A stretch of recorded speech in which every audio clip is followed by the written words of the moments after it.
Hello, everybody. Today we're going to be going over specifically my first Calculus 3 video, and we're going to be going over the moment of inertia. Well, first, what is the moment of inertia? The moment of inertia is essentially how much torque, or how hard it is, in simple terms, to rotate an object. So, for example, if we have a sphere here, this is a uniform ball, basically a solid sphere. The radius, we're going to label it A, and it's going to be centered at the origin. Let's find the moment of inertia, how hard it is to move it, about the z-axis. And we want this in terms of only the mass and radius, so it works for any given ball. So, for a solid sphere, we know from background information from this unit of Calculus 3 that the small change in mass is equal to rho dV. And recollect that we are going to be in spherical coordinates since we're working with spheres in this case. So dV is equal to dr d theta d phi. Yeah, because remember, our spherical coordinates are r, comma, theta, comma, phi, flipped from how they are in physics. So, specifically for dV, we forgot that we also have r squared, oops, there we go, r squared sine phi. Let's give that a little more. Let's move this a little bit over. All right, r squared sine phi. Okay, so this is what our small change in volume is going to be, and what we're going to say is that our rho is essentially just going to be our mass per unit volume, i.e. m over v. And v is our volume, and mass is in our units, of course. And we're just going to use units for mass in this case to avoid any complications. So our volume, since we have a sphere, if you remember from your high school geometry class, the volume is going to be 4 pi a to the third over 3.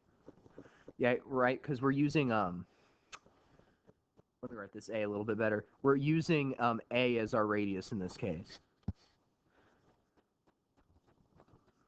So, since the z-axis is the axis of rotation, we have our perpendicular, which is denoted by this, perpendicular. So if you have, imagine like a right triangle like this would be our perpendicular to the z-axis, as you can see.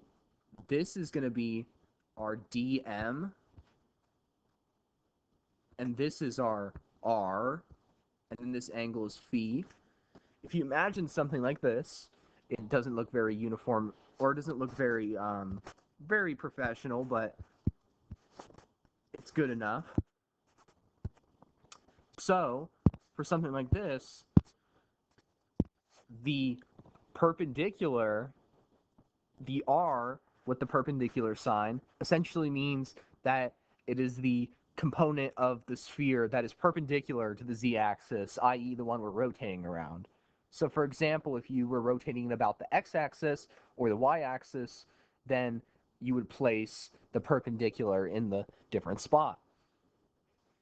So, since we are using the z-axis, this is equal to, okay, well, the marker likes to glitch all the time. Why? Why does this do this to me?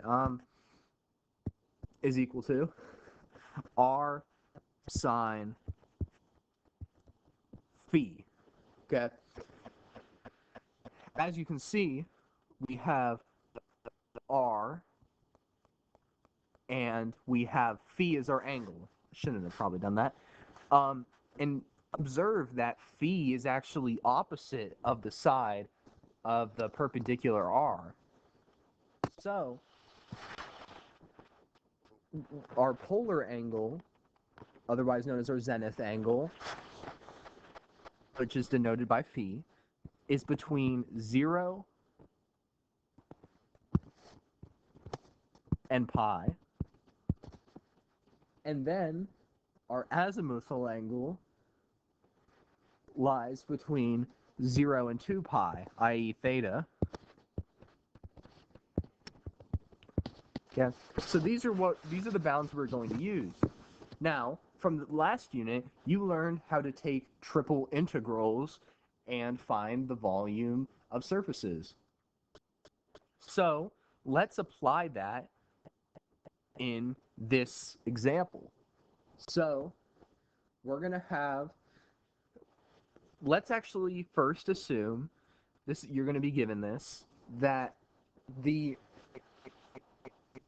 integral, or the inertia in this case actually, is going to equal the integral of the perpendicular r squared dm. So this means that we've already classified our perpendicular component, and this is r sine theta, or r sine phi, excuse me.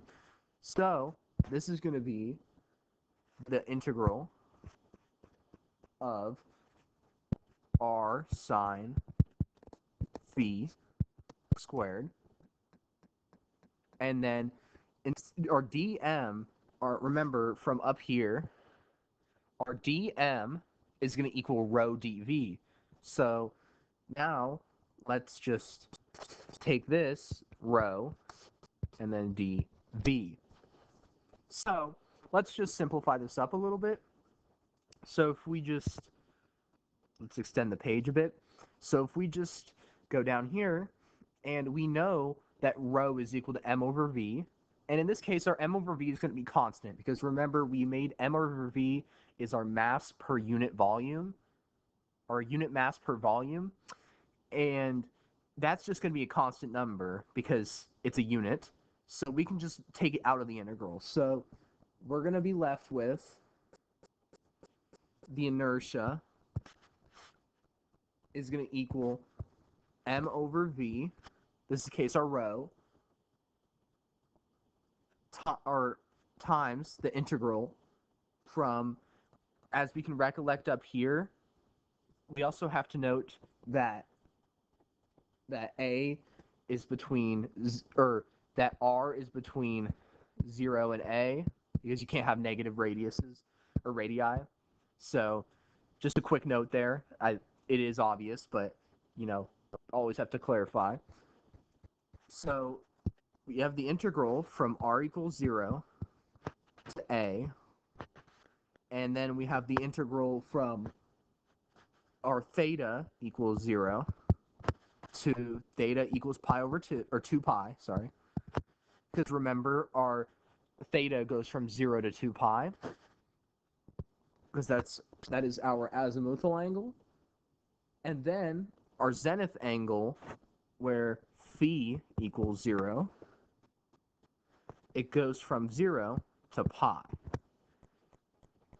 And then we're just left with, when we simplify, it's just r squared sine squared phi. So r squared sine squared phi.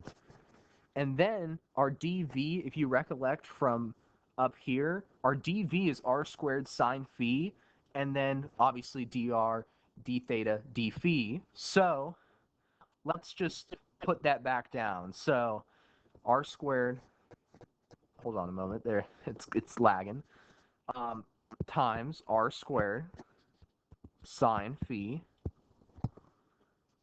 dr d theta d phi.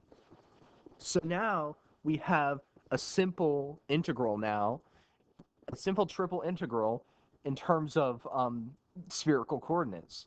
So let's first clean up the inside before we start doing any calculations. So here, let's go down a bit. So we're going to have m over v, the integral r equals 0 to a, the integral from theta equals 0 to 2 pi, and the integral from phi equals 0 to pi of r squared times r squared is r to the fourth, and sine squared phi times sine phi is equal to sine cubed phi. And then we can't forget dr d theta d phi. Okay, so as you learned from last unit,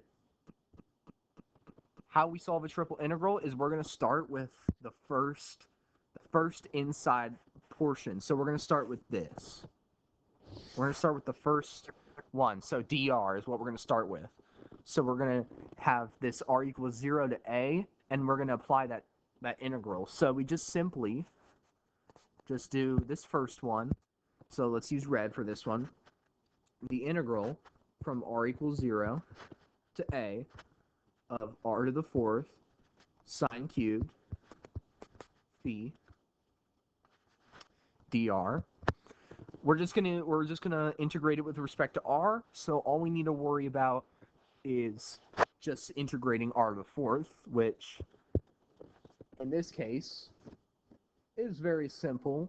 We just have remember our mv actually. Just remember that the integral of r to the fourth is r to the fifth over 5, and we're taking that from r equals 0 to a. And also note that our volume we said originally was 4 pi a to the third over 3.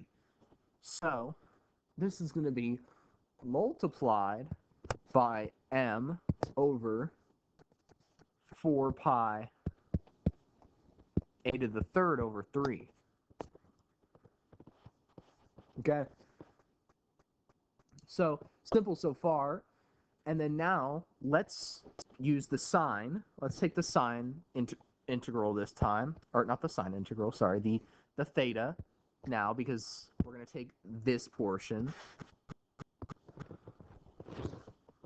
Okay. So we have no thetas in our equation, so all we have is just theta, and then we're taking it from theta equals 0 to 2 pi. Okay. And then we're just gonna take the next portion, or the last portion in this case, which is our phi. So we're going to take the integral from phi equals 0 to pi, I think it is, yeah, of sine cubed phi and then d phi. Okay, so let's extend the page.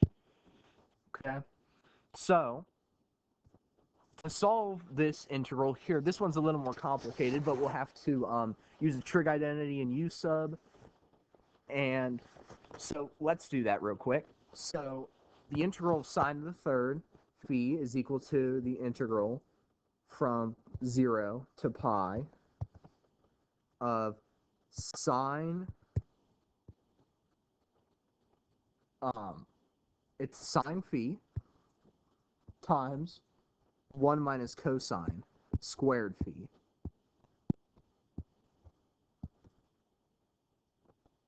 Okay, so now we'll be able to actually solve this integral, because integrating sine to the third is a pain without such an operation.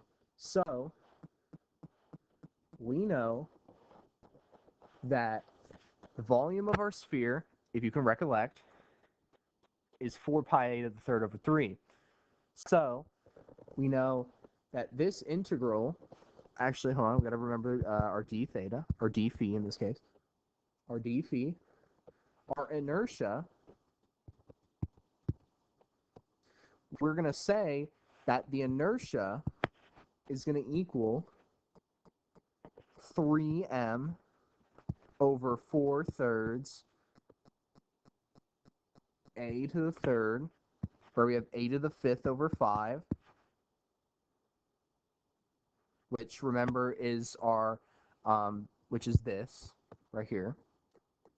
Let me organize a little bit more effectively. Let's actually write in white for this. So our inertia is going to equal 3m over 4 pi a to the third, which is just a simplified version of what we already put down, times a to the fifth over 5, because remember, we're taking r to the fifth over 5 from 0 to a to the fifth over 5, and then we're going to multiply that by 2 pi, because that is theta from 0 to 2 pi. And then we're going to multiply by that integral of sine phi times 1 minus cosine phi. So let's let u equal let's go down. Let's extend the page, of course. Let's let u equal, okay, it's glitching out. Let's let, oh my gosh. Let's let u equal cosine phi, and then du is going to equal negative sine phi. Can't forget the d phi. And then we have to change our integration bounds. So when phi equals 0, u is going to equal, well, u equals cosine theta, and cosine of 0 is 1, so u equals 1. And then when phi equals pi, excuse me for the horrible handwriting, u is equal to negative 1. So now we have now we can just take all this in and say that we have the integral from 1 to negative 1 of u equals 1, we gotta specify our u, of u squared times negative du. Because remember, we have our negative cosine squared. Remember, we have our negative. So we have to realize that now we are left with that the inertia, wholly, we're using a lot of space. Let's try to use it effectively though. We're left with that the inertia is equal to 3 ma squared over 10 times negative cosine phi, and we're going to take that from phi equals 0 to pi, minus 3 ma squared over 10 times our integral from 1 to negative 1 of u squared and then negative du. And then this is going to be equal to 3 ma squared over 10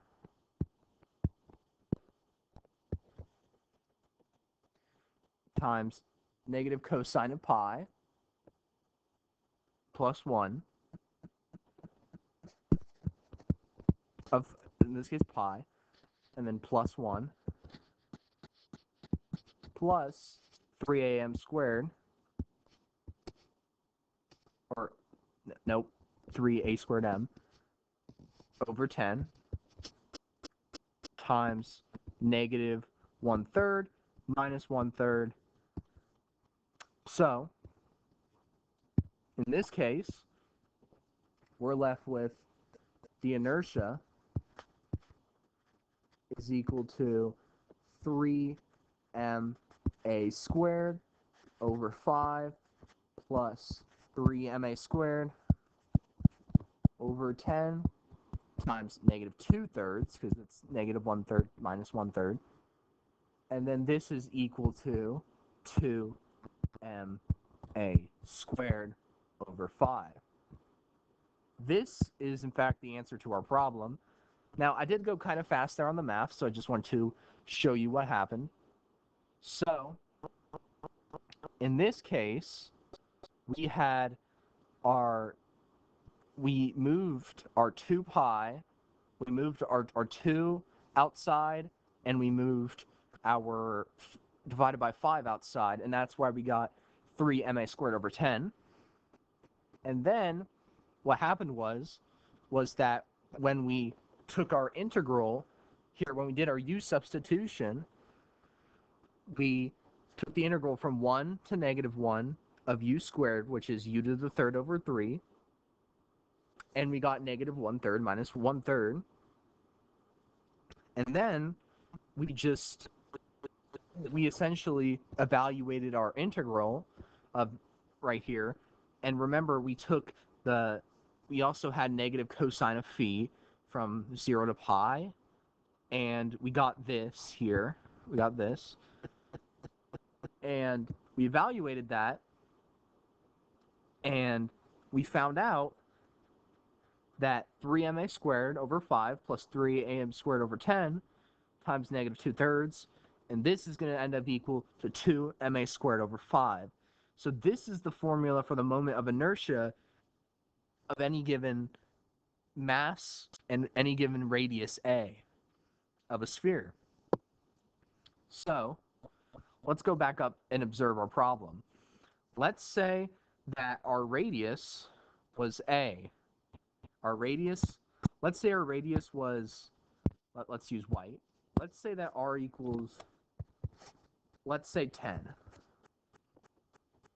Our radius equals 10, and let's say our mass is equal to, let's say, 250 pounds.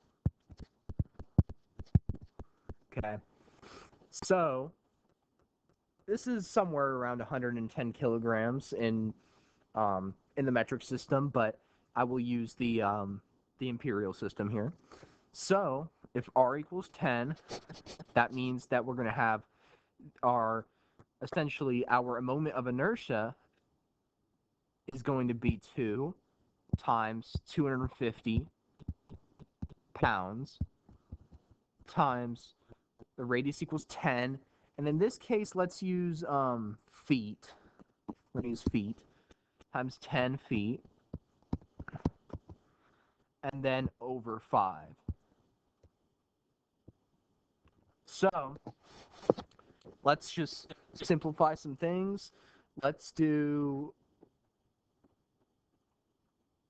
let's see what we can do. We can just do this, 2, and then we have 4 times 250, and it's going to be 1,000. So it's going to be 1,000 foot-pounds of force to rotate this object about the z-axis given these conditions. So, i.e., this is when we rotate this solid sphere, as we see up here, it's going to, if it has a radius of 10 feet, and it has a mass of 250 pounds, imagine it's like a well, or something like that, or just a steel ball, or like a bell, or like a wrecking ball, it'll take about 1,000 foot-pounds of force to actually rotate it about the z-axis. Anyways, I hope you like this video, and I put a lot of work into this video. Calculus 3 is very difficult because it takes a lot of effort just to solve one problem. So, can't wait to make more of these, though. I will see you all later. Goodbye.